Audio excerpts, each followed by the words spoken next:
नाजरीन उम्मीद करना तुसां सारे ठीक ठाक हो। सो लाला इटली वाला इटली ने शहर रोम विचों तुसां नाल मुखातब है। ए हुण मैं जनाब तुसें मिलान लगा अपने लाला फिरदौसी साहब नाल ते जनाब हबीब कमांडो साहब नाल।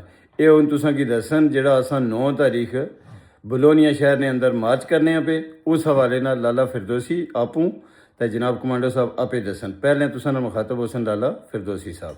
जितने साढ़े दोस्त भरा इटली बिलखसूस बलोनिया सारे हाजिर भी हो। 9 तारीख उत्थे मुलाकात करसा और तुम्हें पता भी है कि इस सारे भरा बाहर निकले भी हो। थोड़ा बने समझ ज़्यादा इसकी सारी कौम बाहर निकली हुई है।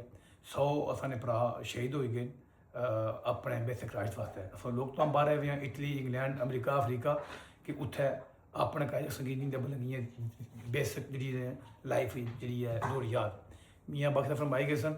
आपो अपने देश अंदर राजी है हर काई ना जिनसा दी बादशाही थी चंगी देश कदाई।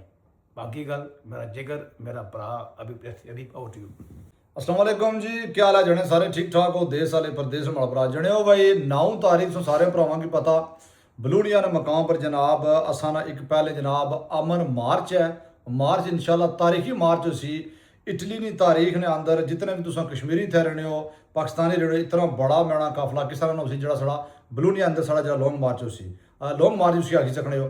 जनाब साढ़े मेहमान जड़े आए साढ़े मेरे उस्ताद मोहतरम जनाब आशिक फिरदौसी साहब बिलखसूस इंग्लैंड तो सिर्फ इस वजह तो है और मजीद साढ़े भरा आए सन जितने भी माड़े भरा इटली चो दिहाड़ा इतवार रशना तो सारे भरावां 9 तारीख लाजमी जनाब पहुँचना।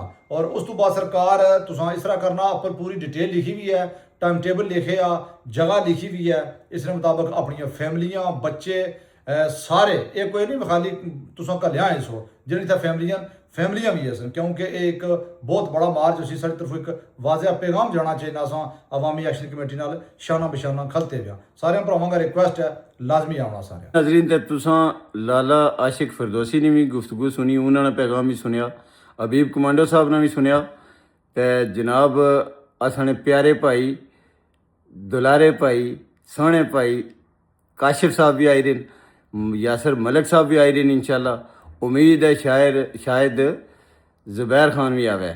बहरहाल यह है कि तुसां अपने लाला आशिक फिरदौसी साहब ते हबीब कमांडो साहब ने मैसेज की फॉलो करना है और जिस तरह उन्होंने आख्या है इस तरह इंशाल्लाह बहुत बड़ा मार्च उसी इटली की तारीख विच कश्मीरियां ना ये मार्च नी शक्ल विच पहला प्रोग्राम है तो इस वास्ते इसकी कामयाब बनाना ज़्यादा तो ज़्यादा हाज़री देनी है।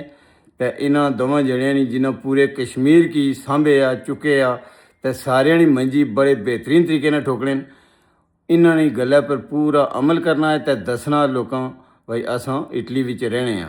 तो यूरोप वाले लोग जेह्ड़े तुसां सुने हो तुसां भी इत्थे हाज़र होना है। तो इंशाल्लाह फिर मिले किसी नई वीडियो विच किसी नए मौजू पर अपना ख्याल रखो अपने ना बहुत ख्याल रखो दुआं च याद रखा करो। अल्लाह सुनने वाले कश्मीर जिंदाबाद जम्मू कश्मीर जॉइंट अवामी एक्शन कमेटी पाइंदाबाद। अल्लाह हाफिज़।